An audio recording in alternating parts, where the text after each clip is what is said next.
আমি তোকে তোরটা দিই ক্লিয়ার, তুই আমাকে আমারটা দিয়ে দে ক্লিয়ার। আমি এর মধ্যে কোনো কনফিউশন। তুই আমাকে 500 টাকা ক্যাশ দিলি, ঠিক আছে, আমি এখানে পেমেন্ট করে দিলাম 409 টাকা। আগে এটাতে শো, তারপর আমি তোকে হিসেব করব। তোকে তুই আমাকে 500 টাকা নোট দিলি, তোর এখানে তো 400 টাকা বিল হলো।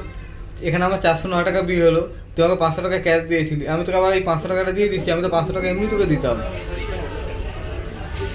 দিলি তাহলে তো আমার টাকাটা গেল না ভাই আমার থেকেই তো টাকাটা কেটে নিল, তো আমি তোকে দিয়ে দিচ্ছি, হয়ে গেল। তাহলে তো তোর ডবল চলে গেল। আমার কেন ডবল গেল? এই দেখ, এটা আমার 500 টাকাটা।